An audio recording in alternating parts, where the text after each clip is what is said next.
இந்த பெருநாள் தினத்தில் இப்ராஹிம் அலைஹிஸ்ஸலாத்து வஸ்ஸலாம் அவர்களுடைய தியாகத்தை அல்லாஹ்வுக்காக குர்பானி கொடுக்கிற ஒரு கடமையும் நாம் செய்து வருகிறோம். இந்த இப்ராஹிம் அலைஹிஸ்ஸலாத்தை பொறுத்த வரைக்கும் அவங்களுடைய வாழ்க்கையிலிருந்து பெற வேண்டிய முக்கியமான ஒரு படிப்பினை ஒன்று இருக்கிறது. அல்லாஹ் திருக்குரானில் சொல்லுகிறான், லக்கது கான ஃபி இப்ராஹீம வல்லதீன மஅஹு உஸ்வத்துன் ஹசனா. இப்ராஹிம் அலைஹிஸ்ஸலாம் அவர்களிடத்திலையும் அவரோடு இருந்த சமுதாயத்திலையும் உங்களுக்கு அழகான முன்மாதிரி இருக்கிறது. இப்ராஹிம் அலைஹிஸ்ஸலாம் அவர்களை ஒரு முன்மாதிரியாக கொண்டுதான் ஒரு முஸ்லீம் வாழ வேண்டும் என்று திருமறை குர்ஆன் சொல்கிறது. இப்ராஹிம் அலைஹிஸ்ஸலாம் பல விஷயங்களுக்கு முன்மாதிரியாக இருந்தாலும் இன்றைய காலத்திற்கு தேவையான ஒரு முன்மாதிரியை தான் இன்றைக்கு நம்ம சொல்ல இருக்கிறோம். என்ன முன்மாதிரி என்று சொன்னால், இப்ராஹிம் அலைஹிஸ்ஸலாத்து வஸ்ஸலாம் அவர்கள் மற்ற நபிமார்களிலிருந்து வேறுபட்டவர்களாக, அனைத்தையுமே அறிவுபூர்வமாக அணுகக்கூடியவர்களாக, லாஜிக்காக தர்க்க ரீதியாக விஷயங்களை விளங்கக்கூடியவர்களாக இருந்தார்கள் என்பதை திருக்குர்ஆன் பல இடங்களில் சொல்லி காட்டுகிறது.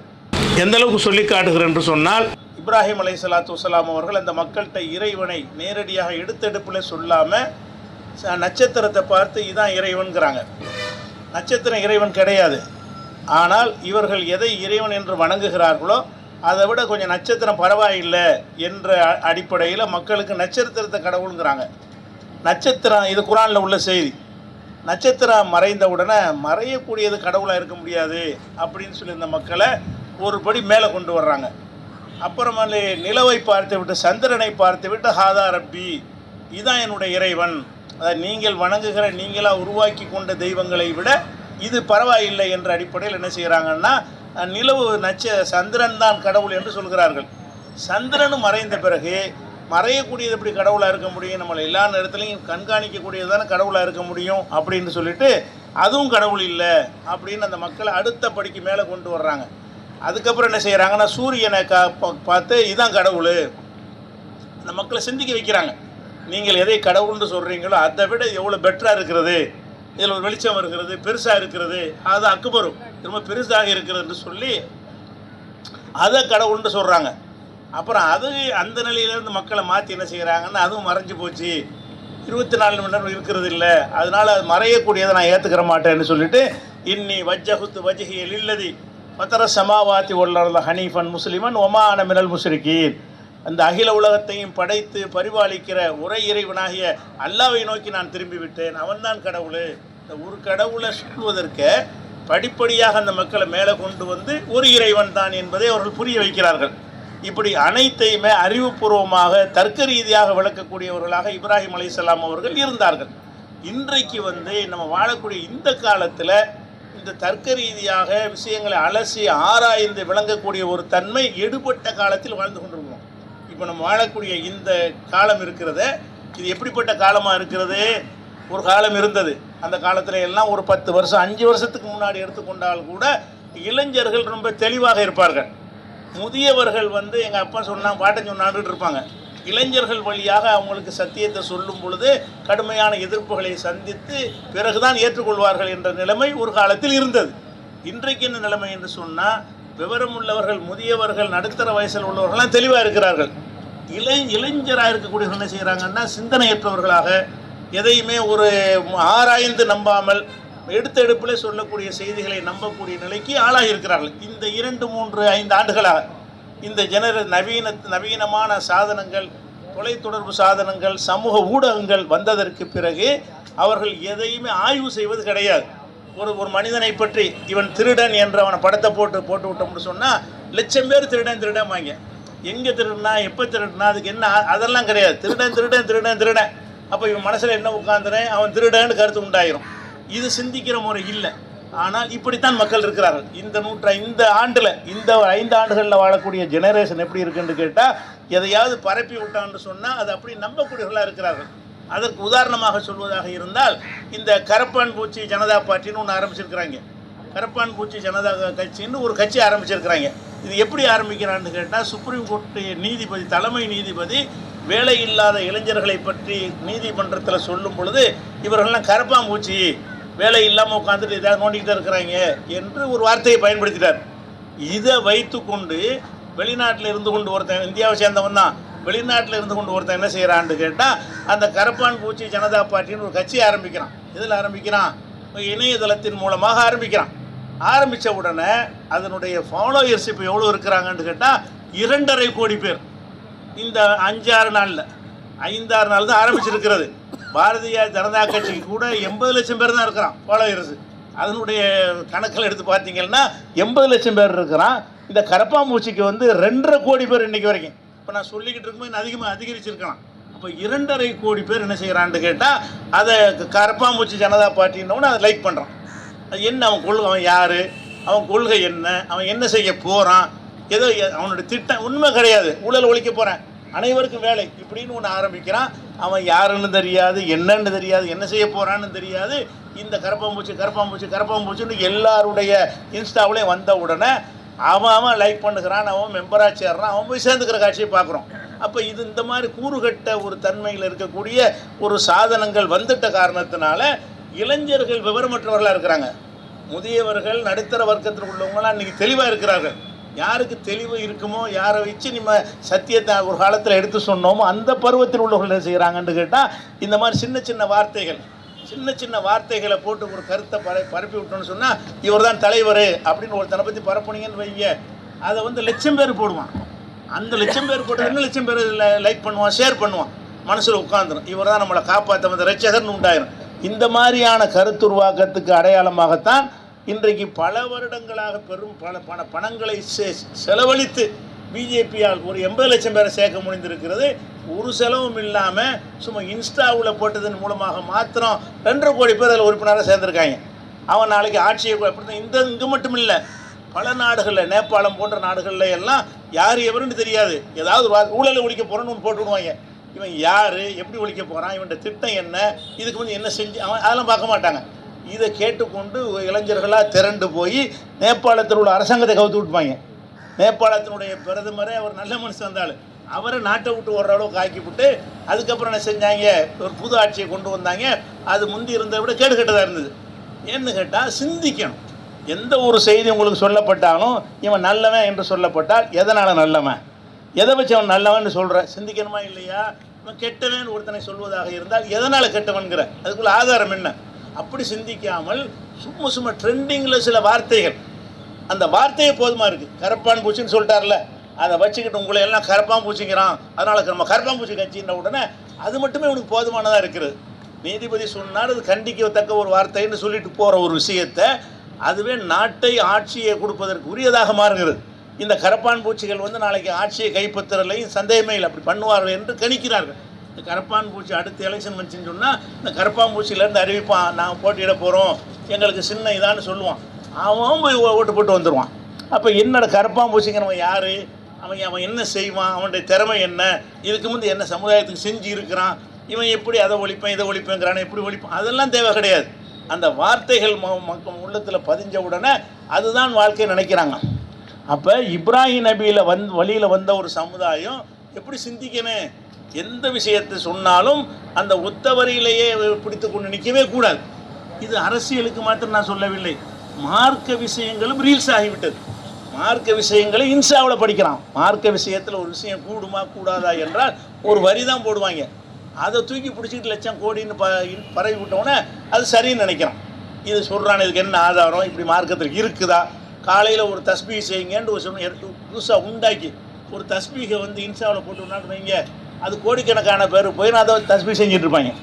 மார்க்கத்தை எப்படி அறிகிறாங்கன்னா, மார்க்கத்தை வந்து அலசி ஆராய்ந்து விவரத்தோடு அறியக்கூடிய ஒரு நிலையில் இருக்கிறதுக்கு பதிலாக மார்க்க விஷயங்களுமே இன்றைக்கி இன்ஸ்டாவில் வந்துவிட்டது. இன்ஸ்டாங்கிற ரொம்ப ஆபத்தானது. இன்ஸ்டாங்கிற எவனெல்லாம் இருக்கிறானோ அவர்கள்லாம் மூளை செலவை செய்யப்பட்டு நம்மளாம் இன்ஸ்டாவில் சேரவே கிடையாது. ஏன்னு கேட்டால் இன்ஸ்டா என்பதில் வரக்கூடியதெல்லாம் ஒத்த வார்த்தைகளை வச்சு பரப்பி விடுவாங்க. அது என்ன செய்யும்னு கேட்டால் அதில் அந்த இன்ஸ்டாங்க நிறுவனம் நடத்துகிறவனே என்ன செய்வான்னு கேட்டால் அதை பூஸ்ட் பண்ணுவான். பணத்தை கொடுத்தவொன்னே எல்லாருடைய பேஜ்லேயும் வந்து நிற்கும். அது நீங்கள் இந்த வாழ்க்கை டைம் பார்க்க வேண்டி வரும். நீங்கள் லைக் பண்ணுவீங்க, ஷேர் பண்ணுவீங்க, பார்ப்பீங்களா, கடைசியில் என்னவாயிரும்னு கேட்டால் உலக மக்கள்லாம் அதை ரசிக்கக்கூடியவர்களாக ஆதரிக்கக்கூடியவர்களாக மாறி போயிடுறாங்க. அப்போ இந்த மாதிரியான ஒரு அடிப்படையில் வந்து உலகம் சீரழிஞ்சு கொண்டிருக்கிறது. பல நாடுகளில் இந்த மாதிரி இன்ஸ்டா இது மாதிரி விஷயங்களுக்கு தடை செஞ்சுருக்கிறாங்க. 20 வயசு கீழே உள்ளவர்கள் பயன்படுத்தக்கூடாது என்று மேற்கத்திய நாடுகள், அதாவது ஜனநாயகம் அதெல்லாம் பேசக்கூடிய, மனித உரிமைகளை பற்றி அதிகம் பேசக்கூடிய மேற்கத்திய நாடுகள் எல்லாம் இது தடை செஞ்சுருக்கிறாங்க. அதனால் இப்ராஹிம் நபியுடைய வழியில் நீங்கள் வருவதாக இருந்தால் எந்த ஒரு விஷயத்தை இருந்தாலும் ஆய்வு செய்யணும். இப்படி ஒரு கருத்தை சொல்கிறார்களா, அந்த கருத்து சரியா, எதை வச்சு சொல்கிறார்கள் அப்படின்னு சிந்திக்க வேண்டும். இப்ராஹிம் அலைஹிஸ்ஸலாமுடைய தகப்பனார் இருக்கார் இல்லையா, அவர் ஆசர், அவர் என்ன செய்கிறாருன்னு கேட்டால், அவர் சிலை செஞ்சு விற்கிறவர், சிற்பங்களை செய்து விற்கக்கூடியவராக இருக்கிறார். அவரும் சிலை வழிபாடு செய்யக்கூடியவராக இருக்கிறார். அப்போ இப்ராஹிம் நபி என்ன செய்கிறாங்கன்னு கேட்டால் தகப்பனார்கிட்ட கேட்குறாரு, மாஹாதிகி தமாசியில் உள்ளத்தி அன்தும்லா ஹாக்கிஃபோன், நீங்கள் வணங்குகிறீர்களே இந்த சிலையை வச்சு இது என்னன்னு கேட்குறாரு.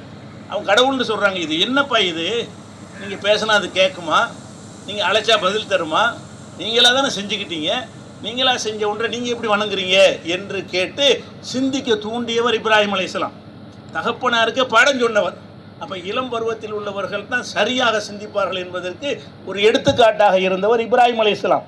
இன்றைக்கு என்ன நிலைமை, இதெல்லாம் தேவையே கிடையாது. சும்மா ஒரு வரி, ஒரு வார்த்தை, அதை நம்பி என்ன செய்கிறது, அதில் கோடான காசை கொடுத்து ப்ரொமோட் பண்ணுவாங்க.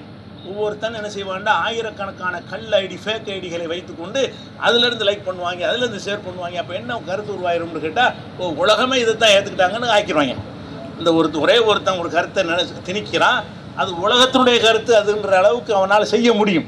அப்படிப்பட்ட ஒரு காலமாக இருக்கிறதுனால ஒரு ஆபத்தான இந்த இன்ஸ்டா ரீல் மாதிரியான ஆபத்தான உலகத்தில் வாழ்கிற காரணத்தினால நம்ம ரொம்ப கவனமாக இருக்கணும். அதில் விழுந்தீங்க அவ்வளோதான், இப்ராஹிம் நபி மார்க்கத்தில் இருக்க முடியாது.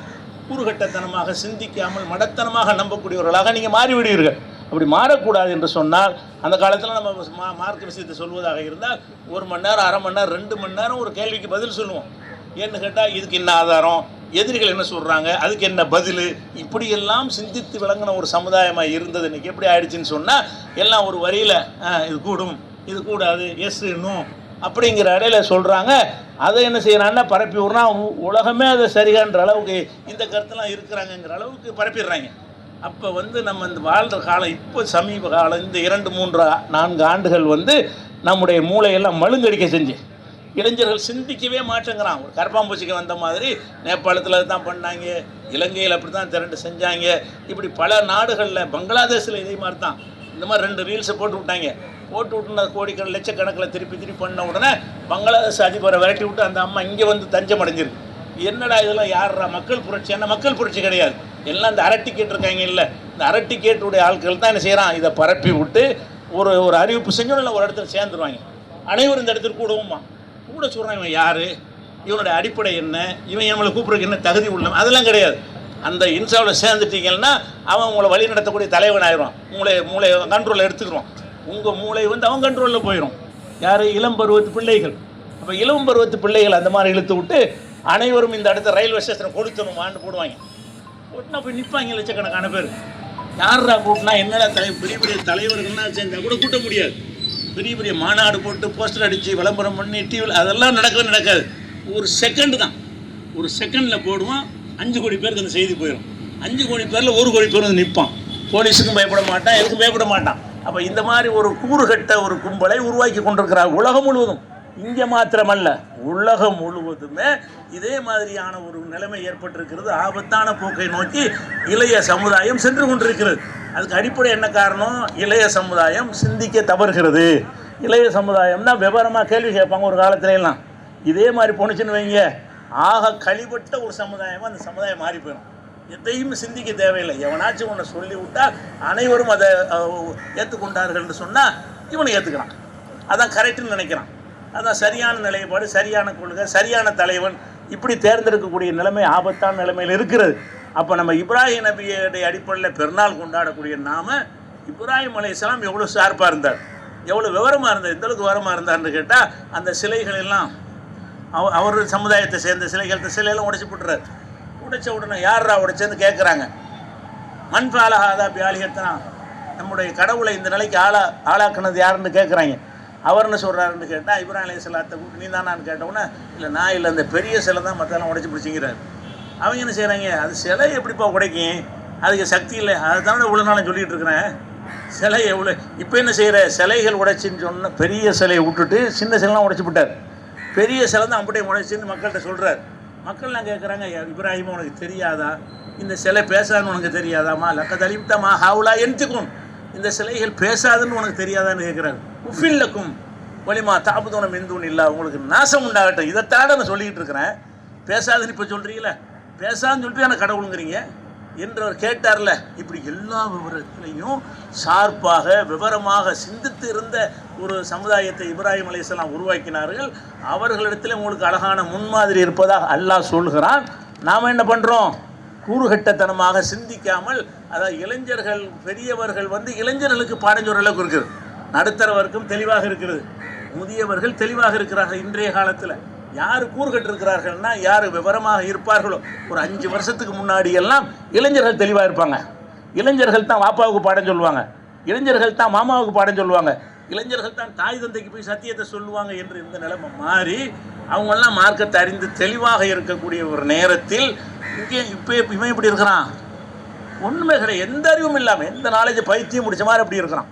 பைத்தியம் முடிச்சு போனால் எப்படி நெசமாவே தான் மனநோய்க்கு ஆளாகி இவர்களை சோதனை பண்ணி பார்த்தீங்கன்னா இவர்கள்லாம் மனநோயாளிகள் என்று மருத்துவர்கள் சான்றிதழ் வழங்கக்கூடிய அளவில் மூளை அடக வைத்தவர்களாக இருக்கிறார். அந்த நிலைக்கு ஆளாக்குனது எது? இந்த மாதிரி குட்டி குட்டி வீடியோக்கள் போடுறாங்கல்ல, ஒரு விவரங்களை ஆய்வு கூட ஃபேஸ்புக்கு யூடியூப்லாம் ஒரு விவரமாக போடுவாங்க, ஒரு விஷயத்தை சொல்லி பதில் சொல்லுவாங்க. இந்த ரீல்ஸு இன்ஸ்டாவிலாம் உண்மை 3 நிமிஷம் தான். 3 நிமிஷம் என்ன சொல்லுவீங்க? ஒன்றும் சொல்ல முடியாது. இவன் நல்லவன், இவன் கெட்டவன், இவன் திருடன், கொள்ளக்காரன், யாரை பற்றியாவது போட்டு விட வேண்டியதான். இவர் ஹீரோ, இவர் தலைவர் போட வேண்டியதான். அது பாட்டுக்கு பற்றிக்கிட்டு எரியும். இதுதான் மனிதன் சிந்திக்கிற முறையா? அப்போ நம்ம சிந்தனையை மழுங்க செய்யக்கூடிய டேஞ்சரான ஒரு ஆயுதங்களாக இந்த இன்ஸ்டா இது மாதிரி அதில் இருக்கக்கூட கூடாது. நீங்கள் இருந்தீங்கன்னா அதில் ஒரு ஆளாயிருவீங்க. நீங்கள் அதை பார்த்துட்டு வந்தீங்கன்னா எதை சிந்திக்க தேவையில்லை, எல்லாரும் சொல்கிறாங்கன்னு ஆயிடுவாங்க. ஒருத்தனை ஒரு இப்ராஹிம் திருடர்னு போட்டு விட்ருவோன்னு வைங்களேன், உலகமே இப்ராஹிம் திருடர்னு சொன்ன மாதிரி சித்தரிச்சிருவாங்க. ஒரே ஒருத்தன் தான் போட்டு விடுவான், அதை 1,00,000 பேர் லைக் பண்ணுவான், அந்த 1,00,000 பேர் இன்னும் 1,00,000 பேருக்கு அனுப்புவான். கடைசியில் என்ன ஆகிருந்தா எவன் வாயில பார்த்தாலும் இப்ராஹிம் திருடன் அப்படின்னு பரவிடும். அப்போ இதுதான் சிந்திக்கிற முறையா?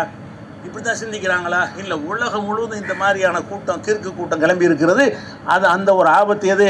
இந்த இன்ஸ்டா ரீல்ஸ் இந்த மாதிரி விஷயங்களில் நீங்கள் நுழையவே கூடாது. அது மாதிரி விஷயங்களில் நம்ம ஈடுபாடு கணக்கு இருந்தால் கூட டெலிட் பண்ணிட்டு போயிடணும்.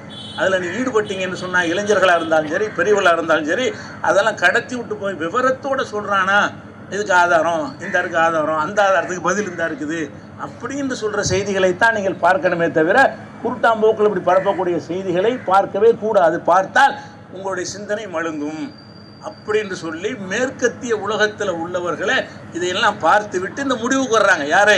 எந்த மேற்கத்திய உலகம் இந்த சரக்கையெல்லாம் நம்மகிட்ட விற்பனை செய்கிறதோ அந்த மேற்கத்திய நாடுகள்லையே இது 20 வயசு கீழே உள்ளவங்களை இதை பயன்படுத்தக்கூடாது என்று தடை செஞ்சு வச்சுருக்கிறாங்க. அந்த வயசை சொல்லி நெட்டு கிடைக்காது, அவனுக்கு என்ன செய்யாது, அந்த பேஜை ஓப்பன் ஆகாது.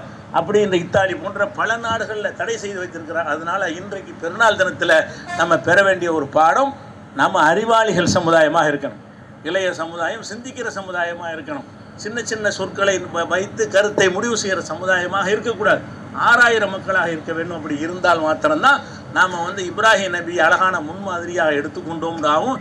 இல்லை என்று சொன்னால் பெரிய சீரழிவு, இந்த சமுதாயமே ஒரு கூறுகட்ட சமுதாயமாக போய் கடைசியில் மார்க்கம் இல்லாமல் போய் எல்லாத்துலேயும் அடையிற அறிவு படிப்பு கிடிப்பு எல்லாத்துலேயும் 0 ஆகி சமுதாயமே கெட்டு போயிடும். எப்போ இங்கே சிந்திக்க தவறுகிறானோ அதே மாதிரி தான் அவனுடைய படிப்பும் இருக்கும். அவனுடைய படிப்பில் சிந்திக்க மாட்டான், விஞ்ஞானிகள் யாருமே உண்டாக மாட்டாங்க. நீங்கள் இதே மாதிரி நீடிச்சு என்று சொன்னால் இந்த மனித குலத்தில் விஞ்ஞானிகள், அறிவாளிகள், சிந்தனையாளர்கள்லாம் இல்லாமல் போய்விடுவார்கள். எல்லாமே இந்த வதந்திகளை நம்பி மெய் என்று நம்பக்கூடியவர்களாக உருவாகி விடுவார்கள் என்றதை கவனத்தில் கொண்டு எச்சரிக்கையோடு இருக்க வேண்டும் என்று கூறி இந்த உரையை நிறைவு செய்கிறேன். அஸ்ஸலாமு அலைக்கும் வரஹ்மத்துல்லாஹி வபரகாத்துஹு.